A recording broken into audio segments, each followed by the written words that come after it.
नवाज शरीफ इक़्तिदार छीनने वाले आज तारीख के कूड़ेदान में हैं। मरियम नवाज का लाहौर में जलसे से खिताब, कहा नवाज शरीफ को निकालने वाले आज जेल में हैं। नवाज शरीफ को जब जब निकाला गया वो मजीद ताकतवर होकर वापस आए।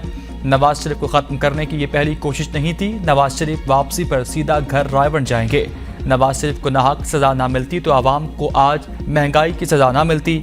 नवाज शरीफ ने जो जाती नुकसानात अपने सीने पर सहे उनका कोई अजाला नहीं कर सकता।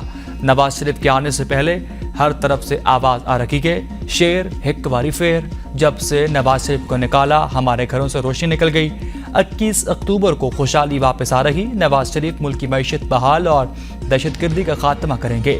नवाज शरीफ के जाने से हमारे मुल्क का नुकसान चला गया, आपकी खुशियां चली गईं, आपसे मुस्तकबिल छीन लिया गया। यहाँ जब एक जमात पर मुश्किल वक्त आया तो वो टुकड़े टुकड़े हो गई। इस वक्त इंतखाबात नहीं, मुल्क की मईशत बेहतर होना जरूरी है। फजलुर रहमान ने साहिवाल में इजलास से खिताब करते हुए कहा, जनवरी के आखिर में इंतखाबात होने का कहा जा रहा। सर्दी के बायस केपी के इंतखाबात तो होना मुश्किल होंगे। मुल्क निगरानों में फंस चुका। जब निगरान आ जाएं तो असल निगरान कोई और होता है। चेयरमैन तहरीक इंसाफ को कोई सियासी मुस्तकबिल नहीं। चेयरमैन पीटीआई ने अपने कामों से साबित किया वो नाअहल है। धांधली की पैदावार शख्स दोबारा वापस नहीं आएगा।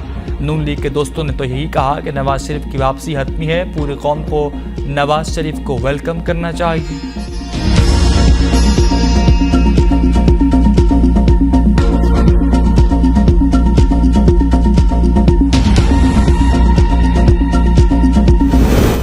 अलीपुर जट्ठा में रेस लगाते दो मोटरसाइकिल आपस में टकरा गए। हादसे के बाइस दो नौजवान मौके पर जाँ बहक जबकि दो शदीद जख्मी हो गए।